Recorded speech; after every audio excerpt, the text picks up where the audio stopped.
네, 안녕하세요. 시민자유대학 예술과 미학 수업을 시작하도록 하겠습니다. 영화가 그린 내 상태라는 주제로 영화 지금 수업을 7주차에 들어가는데요. 오늘 7강의 영화는요. 제가 이렇게 잡아봤습니다. 바이러스인가 혹은 분노인가 28일 후라는 영화입니다. 지금 보시고 있는 것처럼 아마 또 21세기에 나왔던 많은 영화들 중에서 그 영화적인 중요성을 차치하더라도 이 이미지는 아마 여러분들이 많이 봤을 거고 이제 최근에 들어서는 상당히 많이 언급이 될 것 같습니다. 우리가 지난주에 다뤘던 부산행 영화와 함께 현재 코로나 바이러스로 인한 예외적인 상태에 빠진 세계에서 상당히 많이 인구에 회자되고 또 연구될 수 있는 영화인데요. 제목은 28일 후 프랑스 말로 뱅 뒤주 꿀리다. 이거 프랑스 영화는 아닌데 28일 후라는 영화고요. 공포 영화고 스릴 영화고 이제 조금 더 깊게 들어간다면 좀비라고 하는 좀비 영화. 우리 지난번에 부산행 때 살짝 다뤘었는데 오늘도 한번 조금 더 이야기를 해보겠습니다. 2002년이니까 거의 20년 전 영화입니다. 그런데 혹시 여러분들이 이미 방금 어제 오늘 영화를 보셨다면은 현실감 있게 현재의 우리가 살고 있는 상황과 맞닿아 있다고 볼 수가 있을 것 같고요. 2시간인데 그렇게 길게 느껴지지 않을 거라고 생각이 됩니다. 감독이 이제 데니 보일 감독이고요. 시나리오를 쓴 사람도 좀 이야기를 하겠습니다. 알렉스 가랜드 시나리오 작가고 당시 그리고 지금도 영국에서 상당히 유명한 킬리안 머피라든가 나오미 헬리스가 나오고 있고요. 이제 감독입니다. 데니 보일 감독입니다. 사실 데니 보일 감독이 세계 영화사에서 이름이 알려진 거는 28일 후라고 하는 영화가 아니라 여러분들이 트랜스포팅, 그렇죠? 여러분들 그 변기 속으로 쑥 들어가는 그 장면 다 기억날 텐데 주디로라 많은 사람들한테 데니 보일 감독은 아직도 트랜스포팅의 감독으로 아마 인식이 될 수도 있을 것 같아요. 그 이후에 또 레오나르도 디카프리오가 태국에서 또 보내는 비치라는 영화라든가 또 밀리언스라는 영화, 또 선샤인, 화성, 그 태양을 조금 공포스러운 존재로 또 변환시킨 선샤인이라든가 슬램독 밀리언웨어, 그래서 이 로또와 관련된 이야기, 그리고 최근에는 스티브 잡스와 처음이라고 할 수 있을 것 같은데 비틀즈의 노래를 소재로 해서 만들었던 에스터데이까지 아주 많은 영화들을 만들고 있는 데니 보일 감독의 영화 중에서 28일 후는 충분히 우리가 더 이야기해 볼 만하게 큰 작품이라고 볼 수가 있고요. 이 영화의 시나리오를 쓴 사람을 좀 함께 언급을 하겠어요. 그러니까 알렉스 가랜드라고 하는 시나리오 작가인데 얼굴이 보니까 변화할 것 같습니다. 이 사람은 70년생으로 이 비치라고 하는 소설, 이게 원래 이 사람이 처음으로 썼던 소설이고 그 소설을 바탕으로 영화를 데니 보일 감독이 만들었고요. 그 이후에 우리가 지금 오늘 이야기하는 28일 후에라는 것과 또 선샤인이라고 하는 또 공포스러운 영화의 시나리오를 했고, 영화를 좋아하는 사람들이라면 아마 엑스 마키나라고 하는 작품, 그 로보트라고 하는 어떤 대상에 대해서 다시 한번 재고할 수 있는 철학적인 물음을 던질 수 있는 영화를 시나리오를 쓰고 영화를 만들었습니다. 이런 사람들이 만든 영화입니다. 그래서 우리가 이제 좀비 영화라고 한번 생각해보죠. 좀비 영화는 뭐냐? 좀비는 도대체 뭐냐? 사람을 잡고 뜯어먹고 막 이런 것 같은데 거기서 우리가 볼 수 있는 거는 이제 뭐냐라고 봤을 때 이제 저는 이렇게 비슷하긴 하지만 약간 결이 다르게 전염과 감염이라고 좀 우리가 지금 현재 그대로 느끼고 있는 거죠. 이게 이 영화가 나왔던 시기가 2002년이니까 지금으로 거의 20년 전인데 어느 순간부터 전염이라든가 감염의 공포를 타는 영화들이 크게 성공하고 있고 사람들로부터 각광을 받고 있고 그런 어떤 영화적인 분위기가 있었는데 이제 그런 사건이 정말 전 세계를 뒤엎은 이제 팬데믹이 오게 됐죠. 이거에 대한 원인과 이유를 우리가 찾아본다면은 이제 왜 이런 영화들이 또 이런 드라마들이 이렇게 인기를 끌고 사람들한테 관심을 갖느냐. 물론 그 영화 자체가 가지고 있는 고유한 완성도는 있을 것 같아요. 영화 잘 만들었고 영화를 보면 재미있고 영화를 통해서 뭔가를 우리가 느낄 수 있기 때문인데 그런 어떤 개별 감독의 어떤 연출력이라든가 뭐 배우들의 연기력이 아닌 뭔가 더 관통하고 있는, 우리 인류에 관통하고 있는 게 뭐냐 했더니, 자, 이런 일들이 있었어요. 쭉 있었죠. 계속해서 인류가 뭔가 하나의 병이 우리의 주변을 휩쓸고 가고, 이제 그것으로 통해서 어떤 경험과 이제 공포가, 우리가 좀 그런 것 같아요.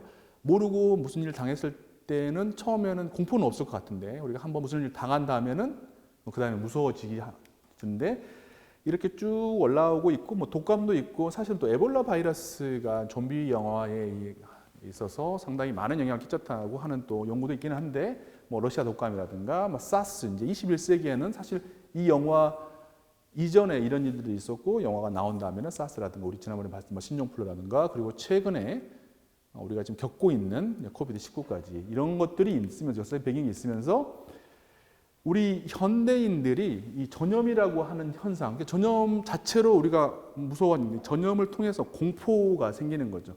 우리가 그것들을 우리 일상생활에서 보고 싶지 않고 영화에서 보고 싶은 거죠. 그래서 목도를 하고 저게 왜 저런 공포가 있는 건지 그걸 좀 알고 싶어 하죠. 이 공포 영화를 보는 것과 큰 틀에서는 비슷한 것 같지만, 특히 이 전염이라고 하는 거, 이 전염을 통해서 우리 예외 상태에 지금 빠져 있는데, 그런 것들을 우리가 목도하고 싶어 하는 거죠. 그래서 저기 빨간 글씨로 공포입니다. 공포죠. 그러니까 그 자체, 그 좀비, 그 병과 더불어서 결정적으로 우리한테 오는 것은 이제 공포입니다. 그래서 공포라고 하는 것은 이제 무엇이냐? 공포는 자신이 소멸된다, 해체된다, 이렇게 되는데, 이제 다르게 말하면 그냥 죽는다고 조금 다른 겁니다. 그냥 사람이 어떤 죽는다는 것과 조금 다른 의미에서 좀비라고 하는 존재를 우리가 볼 수가 있을 텐데, 그래서 자신이 소멸되거나 해체됐을 때 이제 스스로를, 정체성을 의심하는 감정을 우리가 공포라고 봤을 때, 이 공포가 들어가는 이 영화들, 이 공포를 다루는 영화들에서는, 특히 전염과 공포가 함께 결부되는 영화에서는, 전염의 위협이 재현되는 영화에서는 전염이 있는 곳으로부터 나가야 되죠. 도망쳐야 되고, 또 상황으로 도망을 쳐야 되고, 이게 어떻게 되냐? 이제 그러다 보면 영화에서 많이 나오지만 사람들이 어마어마하게 회의적인 태도에 빠지게 됩니다. 갈 데가 없게 되고, 많은 여러분들 좀비 영화를 봤을 때 인물들이 초중반 이후에는 갑자기 훅 이렇게 밑으로 급전직하하는데, 사실 지금 우리 지금 전 세계 사회가 지금 뭔가 그런 코로나 2차 때문에 2차로 인해서 다시 한번 이제 지금 이제 추워지기 시작하면서 우리가 살고 있는 이 지역뿐만 아니라 전 세계가 다시 한번 이런 상태 속에 빠져드는데, 이제 영화를 통해서는 그런 사람들을 보게 되고, 이제 그들의 서사를 우리가 쳐다보게 되는 겁니다.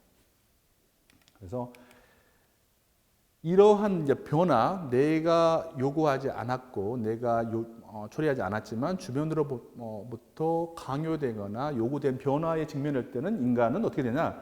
정체성에 대한 인식이 흔들리게 되고, 심한 경우에는 완벽하게 자기 정체성을 상실하게 되겠죠.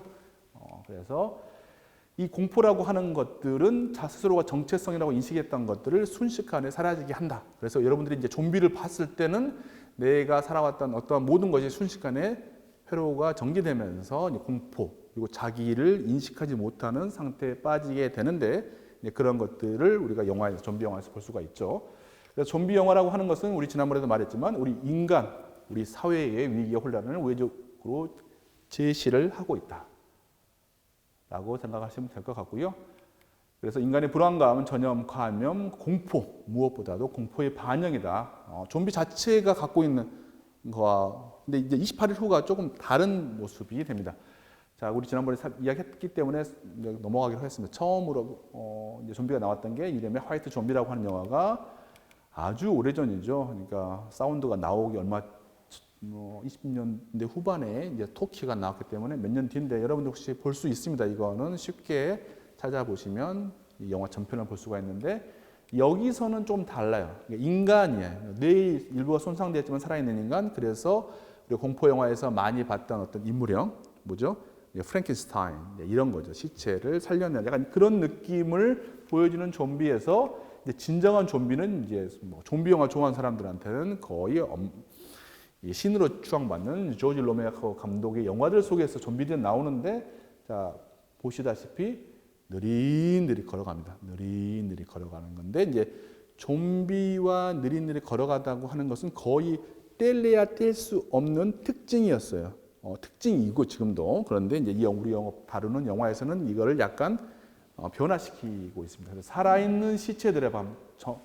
좀비라고 하는 거는 살아있는 시체죠. 죽었는데 살아있다. 이제 역설적이지만 이제 움직인다. 그러니까 시체들이 느릿느릿 움직이는 영화였었고, 조지 로메로 감독의 영화는 그 위에 뭐 시체들의 새벽이라든가 시체들의 날 해가지고 그냥 집에서 나중에는 무슨 여러분들이 우리가 좀비 사건이 벌어지면 다 있고 싶어하는 곳이 어디죠? 예를 들면은 군대의 벙커, 또 나중에는 뭐 이제 물자 같은 게 되게 많이 필요할 것 같으니까 뭐 쇼핑센터 이런 식으로 인물들을 집어넣어서 거기서 어떻게 인물들이 행동하는 것을 보여주는 영화들이 있었죠. 죽은 자들이 귀환하고, 여기서 이제 조지 로메로 감독의 영화를 통해서 좀비가 뭘 갖게 됐냐, 지난번 말씀드렸지만 전염이라고 하는 게, 그냥 죽는 게 아니라 내가 어떤 사람으로부터 공격을 받고 내가 또 다시 매개체가 된다는 거죠. 그리고 이제 식인이라고 하는 거, 그냥 죽이는 것뿐만 아니라 뭔가를 먹게 되는 그런 식으로 좀비 영화 발전되고 있고요.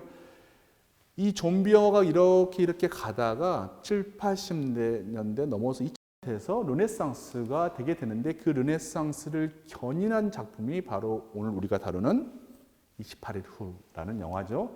그 위에 28일 후도 영국 영화고, 2004년에 뭐 새벽의 황당한 저주라는 영화도 영국 영화인데, 여기서는 좀비를 조금 더 희화하고 유머러스하게 좀 다룹니다. 그래서 주인공이 나중에 좀비가 돼도 같이 살고 약간 좀 이렇게 전혀 심각하게 다루지 않고 좀비를 안는 모습으로 보여주는데, 이 두 경향이 있습니다. 완벽하게 정말 시리어스하게 좀비를 다루는 영화와 좀 코믹하게 다루는 영화, 이게 두 개로 같이 쌍두마차로 이 좀비 영화의 르네상스를 이끌게 됩니다. 그리고 뭐 이제 아리스라고 해서 스페인 영화, 이것도 뭐 촬영 방식에서 정말 무서운 공포 영화.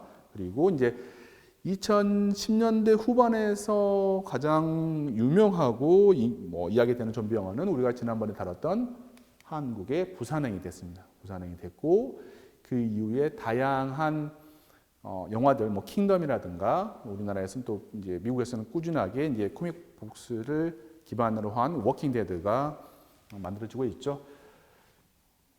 28일 후를 생각했을 때 여러 가지 머릿속에 떠오르는 이미지가 있는데, 이제 저 같은 경우는 영국의 빅벤에서 이 다리에서 텅 빈 영국 런던 대도시의 어떤 장소를 이렇게 터벅터벅 걸어가고 있는 주인공 짐의 모습이 되겠습니다.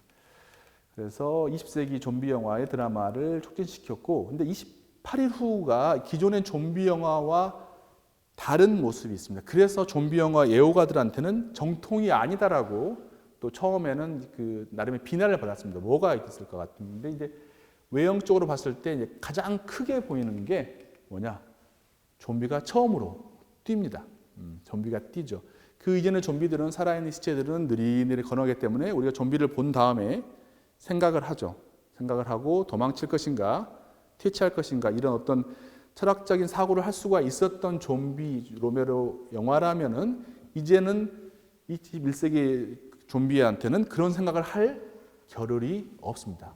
도망치든지 죽이든지 빨리 결정을 해야 되기 때문에 이제 공포라고 하는 감정이 들어오게 되는 거죠. 뛰는 좀비. 그래서 그 이후에 나왔던, 우리 지난번에 봤었던 부산행에서도 뛰는 좀비가 나오고, 또 가장 대표적으로는 이제 월드 Z인데, 그래서 최근에 이제 워킹 데드라고 하는 이제 미국 드라마가 쭉 방영이 되고 있잖아요. 느리게 걷는다. 이 느리게 걷는다가 한참 오랫동안 좀비라고 하는 어떤 존재의 가장 중요한 특성 중에 하나였었는데, 28일 후에서는 이걸 바꿨는데, 이거는 이제 시나리오 작가가 감독한테 제안을 했다고 합니다. 기존에 좀비 영화를 한번 만들어 보는데 뛰게 하면 어떠냐? 위험이 그대로 바로 오게 하는 거. 그런데 이제 또 다른 특징이 또 있죠. 그래서 뭐 월드 Z 같은 경우에서도 이미 나왔고 부산에 나왔지만 뛰는 좀비가 나오게 됩니다. 28개월 후의 영화도 되고요. 28일 후 영화를 우리가 보도록 하겠습니다. 시놉시스는 영국 캠브리지의 동물 연구 시설에 잠입한 동물 보호가들이 이제 들어오게 되죠. 뭐 영화에서 많이 나오는 거죠. 뭐 그린피스라든가 이제 이런 어떤 동물이라든가 환경 단체들이 조금 더 강력한 어떤 물리적인 행동을 할 것이라고 하는 것들이 보이기 때문에 그런 것들 속에서 영국 캠브리지의 어떤 연구실에 들어가서 뭔가 실험을 하고 있던 침팬지들, 그러니까 그냥 다른 동물이 아니라 유인원 침팬지들을 풀어주자마자 오히려 공격을 받고 컷 이렇게 됩니다. 그리고 나서 주인공이 병원에서 눈을 뜨는데, 병원에서 사람이 눈을 뜨면 앞에 간호사, 의사가 있거나 뭐 본인을 방문하는 가족이 있어야 되는데 아무도 없습니다. 병원을 나가고 길거리를 걸어봐도 이제 없습니다. 그럼 보여드리도록 하고요. 이 오프닝이요. 저는 이제 제가 어렸을 때 이 소설을 제가 어렸을 때 읽었어요. 근데 도저히 한국말로 찾지를 못했다가 이번에 봤는데 이제 트리피트의 날이라고 하는, 제가 어렸을 때 저한테는 되게 공포스러운 것이었는데 약간 비슷한 실정이었더라고요. 그러니까 한 남자가 병원에서 일어났는데 비슷합니다. 잠든 동안 세상에 본 사람들이 죽지는 않고 장님으로 변합니다. 이게 이제 뭐 외계에서 날아온 식물인데 이 식물이 걸어 다닌다는 설정이에요. 그래가지고 얘의 큰 채찍으로 사람의 눈을 때리면은 사람의 눈이 장님이 되는 어떤 설정이었었는데, 아마 보신 분들이 있을 것 같아요. 읽으신 분들이 있을 것 같은데, 이제 이 작품에 보시면 설정이 한 남자가 병원에서 태어난다. 그가 만든 동안 세상의 모든 사람들이 장님으로 변했다. 그리고 사람을 죽일 수 있는 걸어다니는 식물이 세상을 뒤덮는다라고 하는 이 트리피트의 날. 이게 이 식물이 다리가 3개예요. 그래서 트리피트라고 부르고 있는데 아주 재밌습니다. 여러분들 한번 보시면 좋을 것 같고, 이 소설이요, 현대 과학 소설, 그러니까 예외 상태를 다룬 현대 과학 소설 중에서 상당히 주목받는 작품이기 때문에 오래전 소설이긴 하지만 상당히 시사하는 바가 큽니다. 세계적 규모의 대재앙이 되고 사회적 격변으로 초래된 개인의 변화가 되고, 영화가 마지막에 보면은 조금 부정적입니다. 그럼 인류의 거의 멸망처럼 멸망으로 이제 끝나갈 것 같은 느낌을 소설이 주고 있는데요. 이것과 거의 비슷하게 설정이 되고 있어서 작품의 주요 쟁점이었던 설정이 비슷한 건데 구체적인 것보다는 크게 봐서 예외 상태가 발생을 하게 되고, 이 원인은 침팬지, 인간과 가장 유사한 동물인 유인원에 대한 실험이죠. 그런데 상당히 재미있는 방식의 실험이었던 것 같아요. 뭐냐면은 뭐 약물 투사하거나 뭐 이런 방식이 우리가 실험을 알고 있는데, 그게 아니라 이 영화 초반에 보여주지만 어떤 폭력적인 이미지들을 계속해서 억지로 보게 함으로써 이 존재가 변화하게 됩니다. 그래서 분노의 살에 잡힌 존재. 그러니까 이것도 되게 중요한 건데, 공포와 결이 다르지만 이게 이 28일 후가 지난 시기에 만들어졌던 좀비 영화와 다른 이유가 분노입니다. 그냥 어떤 식인이라든가 전염이 아니라 이 분노에 사로잡힌 존재이기 때문에 인간과 정말 닮아 있다는 생각을 하게 되고요. 혈액이나 바이러스 전파를 통해서 좀비가 만들어지게 되고요. 그래서 폭력과 공포가 나죠. 그러니까 이 예외 상태의 현상과 원인에 대한 설명을 한다면 어떻게 되냐? 영화에서는요, 이게 그냥 뭐 사람을 막 잡아 죽이려고 가는 게 아니라 폭력을 갈구하는 존재처럼 나옵니다. 보는 우리가 영화 내내 보면서 28일 후가 그 이전 좀비 영화와 그리고 그 이후에 우리가 봤었던 부산행하고도 조금 비슷하면서도 28일 후가 그게 더 강합니다. 그러니까 뭔가 죽어있는 살아있는 시체라기 하기보다는 뭔가에 어마어마하게 분노하고 있는 어떤 존재가 보이는데, 폭력을 갈구하죠. 정말 폭력을 갈구하는 존재로 변화시키면서 바이러스 확산을 다루고 있고요. 그래서 이제 어떻게 되냐? 이런 존재가 나타났을 때 조금 전에 말씀드린 것처럼 천천히 걸어오는 이 죽은 시체, 막 팔이 떨어진 이런 어떤 존재가 아니라 눈이 빨개서 뛰어오는 이 존재로부터 그냥 쉽게 도망칠 수가 없어요. 왜냐하면 거의 나보다 더 빠르니까. 그러면은 얘들을 이 좀비야 이 외형 공포를 벗어나기 위해서 어떻게 되냐? 살기 위해서는 폭력과 분노에 몸부림치는 좀비보다 내가 더 폭력적이어야만이 내가 살 수 있다는 거죠. 그래서 현재 여러분들이 다양한 나라에서 코비드19에 대한 대처를 하고 있는데, 이제 이 부분이 시사하는 바가 있습니다. 뭐냐면은 살기 위해서는 그 폭력, 그 바이러스보다 더 강한 대처를 해야만 한다. 이게 선택의 문제인데 이건 정부라든가 개인이라든가 이제 마찬가지죠. 그래서 영화 속에서 이제 그런 모습들이 보이고 주인공들이 변화하거나 영화 속에서 처음에 이야기가 시작하기 전에 아마도 무슨 일들이 있었을 때 이 인물들이 어떠한 과정을 겪었는지가 암시되어서 나오고 있습니다. 폭력적으로 변해야만 내가 살 수 있다. 이 바이러스보다.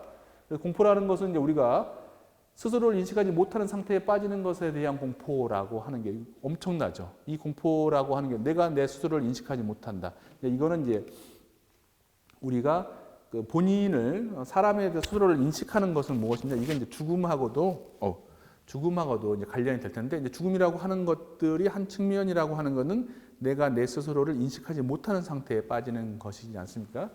거기다가 또 다른 공포가 여기서 또 나오는데 이제 물건이나 오브제에 대한 공포죠. 이 공포는 현재 여러분들이 너무 많이 느끼고 있을 것 같습니다. 여러분들이 이제 어떤 사람하고의 접촉도 피하고 있지만 혹시 누군가 감염자가 뭔가를 만지지 않았을까 하는 공포 속에서 저도 지금 빠져 있어서 최대한 많은 곳을 안 가고 어떤 곳을 가더라도 뭐 손잡이라든가 뭐 많은 것들 안 만지려고 하죠. 이것도 내가 지금 만지고 있는데 누가 만졌는지 다 보고 싶습니다. 누가 만졌는지 다 확인하지 않았을 때 느끼는 공포가 계속해서 우리가 갖게 되는 거죠. 물건을 통해서 전염되면서 내가 나를 그냥 죽는 것과는 다르죠.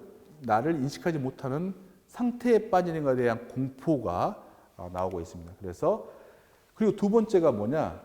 남을 죽여야 되는 상황에 빠지는 공포가 있죠. 왜냐하면 내가 살기 위해서는 남을 죽여야 되는, 그러니까 그 선택밖에 없는 상황에 빠지는 것들이 좀비 영화에서 나오고 있고 현재도 마찬가지죠. 여기서는 죽여야 된다고 하지만 우리는 남을 격리시켜야 되고 내 옆에 못 오게 하고 이렇게 특히 이제 우리가 여기서 다루지는 않겠지만은 이런 이제 감염이나 이런 것들은 또 사회 계층 또 뭐 경제적인 수준들과도 많이 역사적으로 나오고 있죠. 뭐 19세기, 18세기 때 보면은 패스트도 마찬가지지만 돈이 없거나 이게 사회 저층들은 한 곳에 모여 살기 때문에 감염이 빠르면서 사망자가 어마어마하게 나오고 귀족들은 도시를 벗어나서 시골로 돌아가죠. 어떻게 되나요? 뭐 데카베론처럼 할 수가 있기 때문에 이것에 대한 공포를 영화 속에서 볼 수가 있죠. 그래서 똑같은 게 나왔고요. 그래서 내가 다른 존재, 타인을 죽이고 위협할 때만 살아남을 수밖에 없는 게 이 좀비 영화의 정말 무서운 점이죠. 그런데다가 이제 더군다나 그 존재가 나와 사회적 관계, 어떤 생리적 관계, 그 존재들도 순식간에 죽여야 되는 거죠. 영화 속에서 셀리나가 여자 주인공이 어떤 삶을 지냈을지 아마도 본인의 가족을 본인이 다 죽였을 거로 보여지기 때문에 영화 속에서 짐한테 부모가 자살한 것을 보고 운이 좋다고 말했던 것은 이 사람들은 이미 본인들 주변에 사람들 다 죽였을 것 같고 짐도 나중에 보면은 소년을 죽이면서 그 내가 원래 가지고 있었던 모든 가치 체계가 다 무너지는 경험을 사람이 하면서 회의주의와 이제 그 회의적 태도를 갖게 되는 거죠. 이것들을 보면서 저는 그 다른 좀비 영화 다루면서 저는 이런 식의 분노를 일으킨 사람들을 자주 만나고 있었던 것 같아요. 뭐 이미지 속에서 혹시 나도 그런 어떤 사람이었지 않았을까, 그런 기회가 생기지 않았기 때문에 그렇지 않았겠지만, 그래서 공포를 통해서 분노와 폭력입니다. 여러분들 알다시피 제가 봤을 때 사람이 가장 잔인해지는 순간은 그 사람이 가장 겁을 많이 먹었을 때라고 보여집니다. 여러분들이 아마 본인들이 알 겁니다. 내가 어느 순간 제일 화가 나고 제일 분노에 빠져 있나? 무섭기 때문이죠. 무섭기 때문이니까 폭력적인 사람들이 상대적으로 겁이 많은 사람일 가능성이 있습니다. 그래서 영화가 이제 그런 어떤 공포라든가 좀 거친 그런 것들을 보여주기 위해서 우리 촬영을 아주 좋은 카메라로 깨끗하게 찍지 않고 일부러 거칠게 찍고 화면도 균형을 이게 수평을 맞추지 않고 비틀고 이런 것들을 통해서 사건과 서사 현장감, 사실감을 고조시키면서 마치 약간 다큐멘터리 같은 느낌을 21세기 초반에 이런 것들 지금은 되게 이제 진보할 수도 있겠지만 당시에는 보면서 이게 현장감이 이게 그냥 영화가 아니라 현재 무슨 일이 벌어지고 있는 것 같다는 느낌을 줄 수가 있습니다. 이런 정도 이야기를 하면서 2차 설정이야 로드무비 한 하나의 장소에서 다른 장소로 쭉 이동하는 거고요. 해결책이 부재합니다. 우리가 월드워드 Z, 그러니까 헐리우드 영화에서는 이제 그 관객들을 어느 정도 이렇게 만족시켜주고 극장을 나가게 하는 방식으로 영화를 많이 만들기 때문에 마지막 전에 치료약이 발견되거나 해피엔딩이 되는데, 영화 속에서는 그 중간적인 태도를 선택하고 있습니다. 나중에 보면은 이게 또 그 뒤에 28개월 후라는 영화로도 되기 때문이기도 한데요. 그래서 해결 방안이 부재하고, 그러니까 부산행화가 비슷합니다. 해결책은 뭐냐면 죽여야 되는 거죠. 죽여야지 내가 산다. 그래서 목표가 생존뿐입니다. 어떻게 방법이 없는 것처럼 영화에서 말을 하고 있는 것 같습니다. 설정들은 지난번과 비슷합니다. 부산행과 제가 봤을 때 비슷하다고 볼 수 있고, 뭐 인물이야 영화 시작할 때 딱 이렇게 크게 어마어마하게 큰 눈이죠. 딱 이게 아마 이제 그 오프닝 다음에 잠에서 깨어난 자 집이 나오게 되고, 뭐 영화에서 당연하죠. 주인공이기 때문에 도움을 받는 자에서 도움을 주는 자로 변하게 되고요.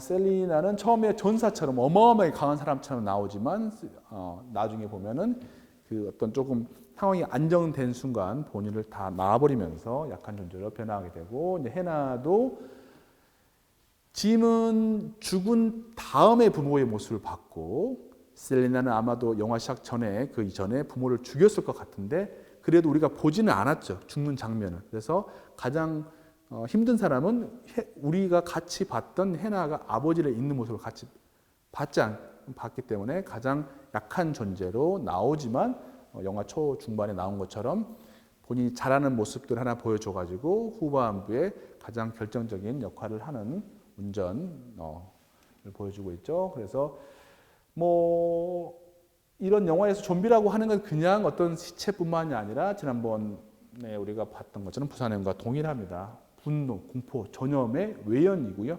우리가 역사 속에서 저질렀던 모든 악행과 오리와 제각과 식수의 결정체입니다.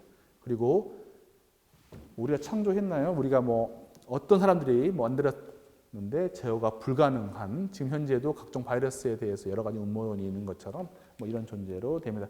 장면을 뭐 디테일하게 다 보지는 않고 큰 것들만 보면은 오프닝에 보면은 재밌는 게 오프닝에 보면은 우리나라 경찰이 나오죠. 그 장면 중에서 아마 어디 노동조합 아마 그 노조를 진압하는 그 경찰의 모습이 이제 초반에 보면 아주 다양한 폭력적인 장면 속에서 하나의 장면으로 투입돼서 나오고 있고요.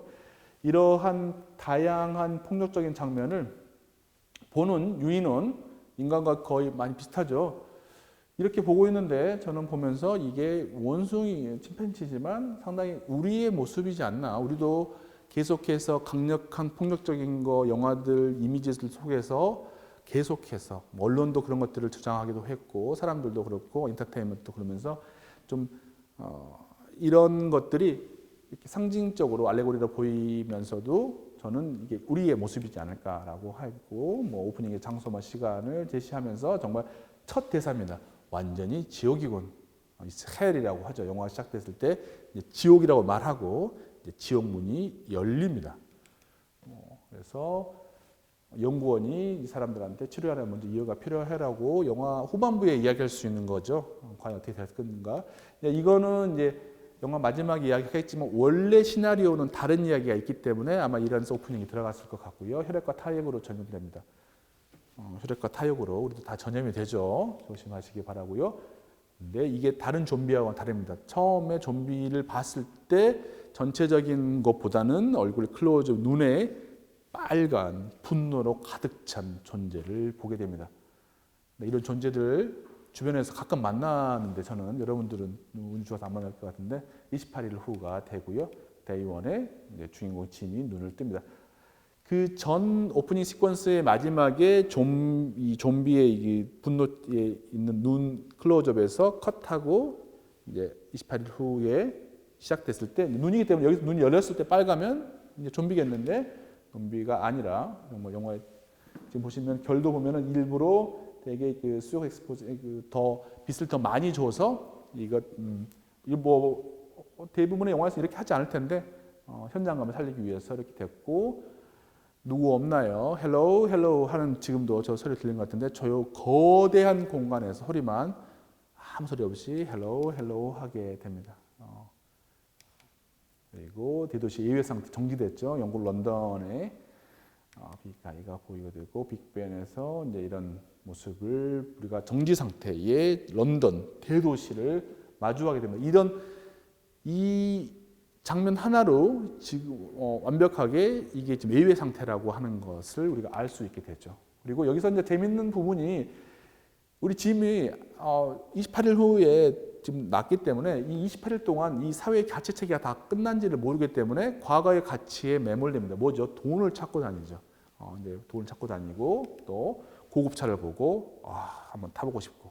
지금의 정상 상태에서는 분명히 누구라도 그 관심을 가질 만한 것이지만 이 상황에서는 예외 상태에서는 전혀 의미가 없는 건데 짐이라고 하는 사람은 28일 동안 혼수 상태에 있었기 때문에 과거의 가치체계에 그대로 있는 사람으로 보여지고 그래서 예외 상태 언더그라운드고 자 그렇다면 내가 이렇게 힘들다 어디로 가야 돼? 먼저 구원을 원하러 종교 그래서 우리 짐이 교회 문을 열었을 때 보시면 위에서 밑으로 찍어서 십자가에 그대로 보여지는 짐이 들어옵니다. 짐만 그랬느냐? 다른 사람들도 많이 그랬죠. 짐이 자고 있을 때 많은 사람들이 세상이 힘들어지고 그러면 사람들이 의지할 곳을 찾아서 죽은 사람들인가 했는데 죽지 않고 살았죠. 먼저 구원을 찾았던 자들이고 구원을 줬던 사람인 것 같은데 지금 보시면은 화면에 짐과 가운데 정말 20, 30년대 독일의 표현주의 영화들을 생각하게 될 수 있는데 왼쪽에 예수님이 보여지고 구원은 없습니다. 영화 초반부터 말합니다. 구원은 없다. 도망쳐라. 도망치니까 도망칠 때 보십시오. 정말 잘 뛰고 있네요. 구원으로부터 도망치고 있습니다. 그래서 여기서는 예외 상태가 발생했고 바이러스, 공포, 정보, 경찰, 군대가 부재함을 보여줍니다. 그리고 나서 설교를 통해서 이제 이 사람들이 만나는 거 다 아시죠? 그래서 두 명, 3+1, 3명이 더 되게 되고요. 짐의 부모님이 이렇게 있는 거 자살을 했죠. 그러니까 예외 상태에 빠졌을 때 남을 죽이지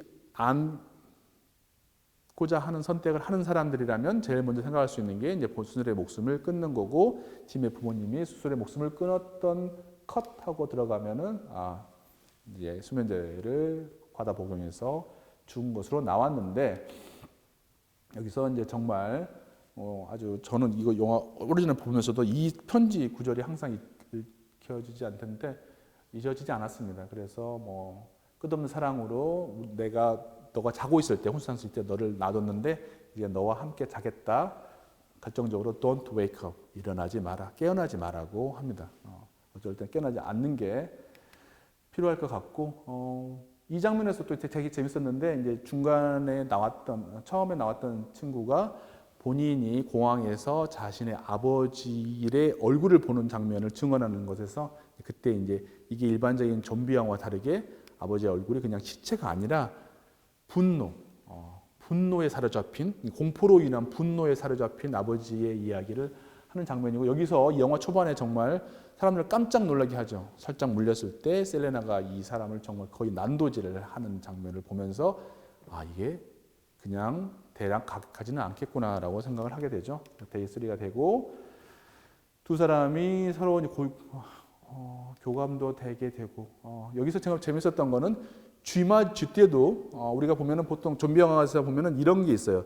좀비 인간하고 인간들 사이에서만 관계가 되는 게 아니고 좀비가 또 이제 동물까지도 먹는 이제 해를 끼치는 두 가지인데 가면 갈수록 이제 모든 살아있는 것들과 연관을 갖게 되죠. 그래서 여러분들이 나는 전설에다 보시면 또 워킹 데드에 보면은 이 동물들도 피해를 보는 것 같은데 28일 후가 그런 거에서 보면은 상당히 앞서 있었다. 그리고 보시면 계속해서 이 분노죠.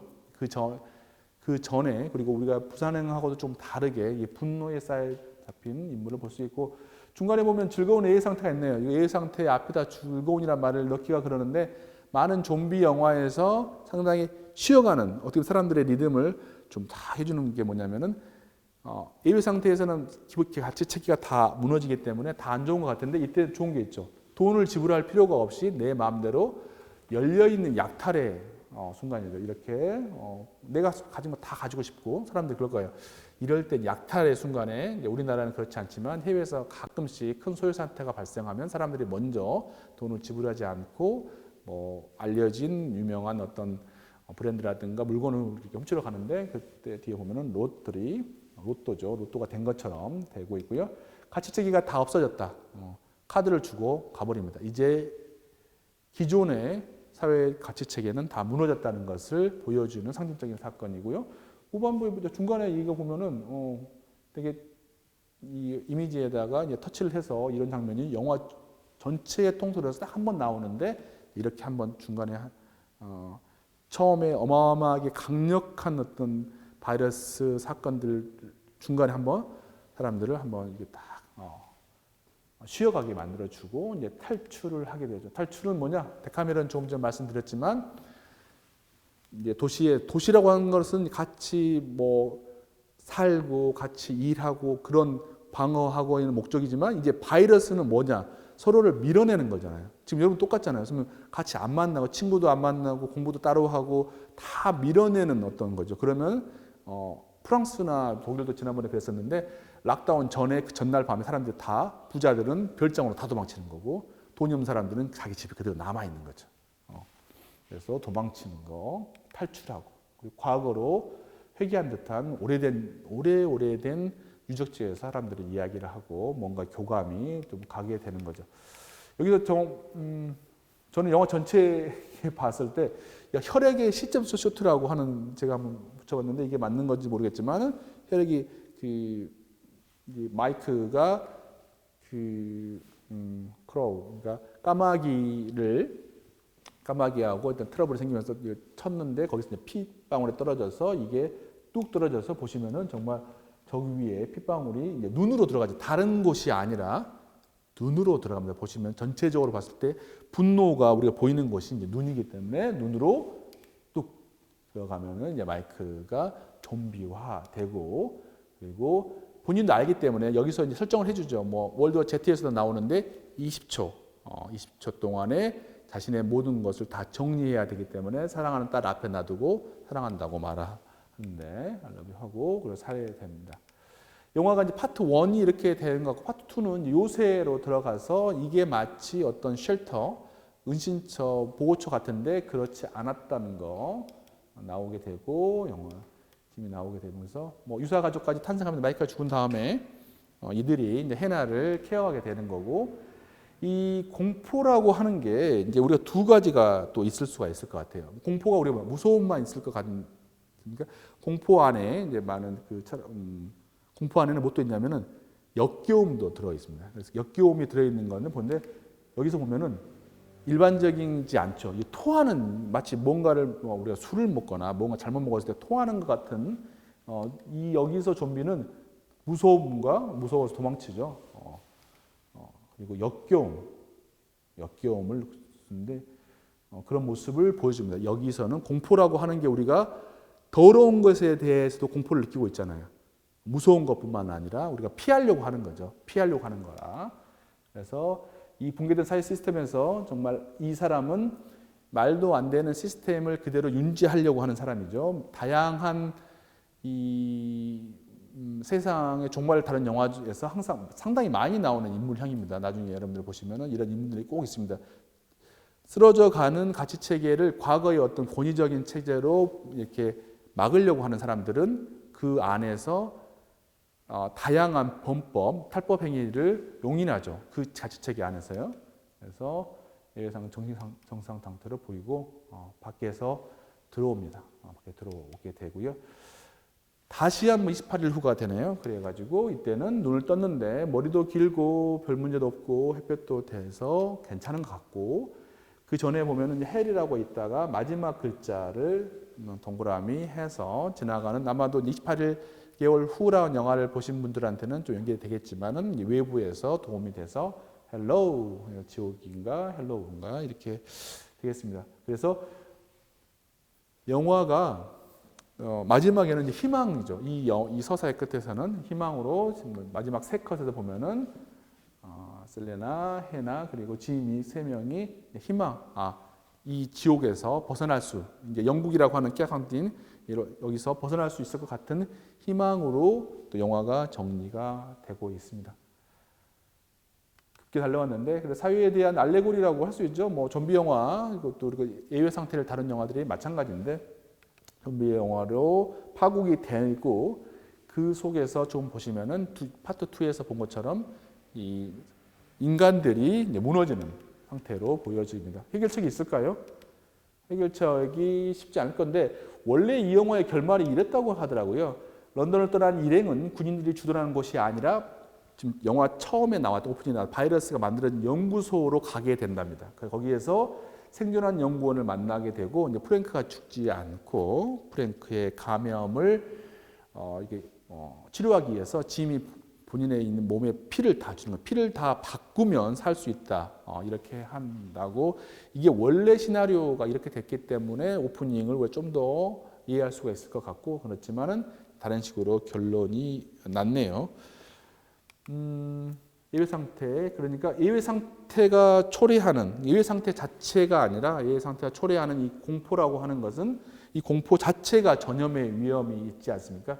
우리가 여러분들이 가만히 있다가 내 주변 사람 10명과 나 있다 10명이 갑자기 뛴다면 아마 10중 8구는 같이 뛸 겁니다. 이유가 뭐든지 간에 공포는 전염이 되고죠. 그 공포로 인해서 폭력적이 되고 공포로 인해서 분노하게 되는데 본인의 존재라든가 정체성, 스스로의 존재성을 의심하는 극단적인 수준까지 조달하게 되고요. 그래서 영화 속에서도 이제 셀레나가 대표적인 경우인데 어마어마하게 강력하게 공포를 헤쳐나갔던 사람들이 이야기의 중반에 보면은 갑자기 슬럼프가 확 오면서 이게 필요 없다, 사는 게 의미가 없다는 식으로 되고 영화를 보면서도 우리도 그렇게 되죠. 이게 필요가 있나? 저 상황이 되면 그냥 다 죽어야 되지 않나?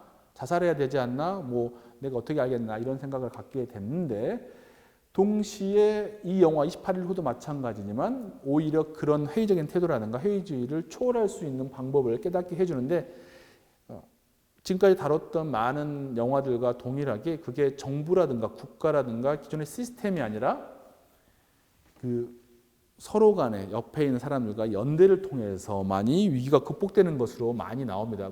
헐리우드 영화 빼놓고요. 막 대부분의 경우에. 그래서 중요한 것은 우리가 지금 시민자유대학 수업을 하고 있는데 그 시민들의 어떤 연대를 통해서만이 만약에 이런 일이 벌어졌을 때 우리가 어떻게 행동할 수 있을까라고 생각한다면 이런 것들을 통해서만 가능할 수 있다. 그래서 우리 부산행 때도 봤던 것이지만 극단적인 예외 상황에서는 생존은 아마 이렇게 될 것 같은데 사실 이런 일이 벌어졌을 때 저도 여러분도 어떻게 행동할지는 알 수가 없을 텐데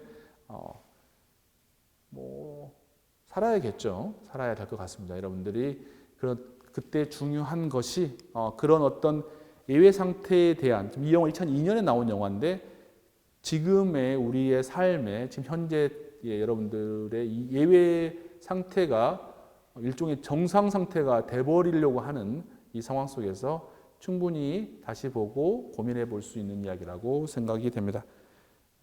오늘 우리가 다뤘던 28일 후는 이렇게만 다루고요. 다음 주는 이제 멜랑콜리아라고 하는 영화를 다루면서 시민자유대학 예술가미학 8강을 정리하려고 합니다. 영화를 보시고 제 강의를 들어주셨으면 감사하겠습니다. 그러면 오늘 수업은 여기까지 하도록 하겠습니다. 감사합니다.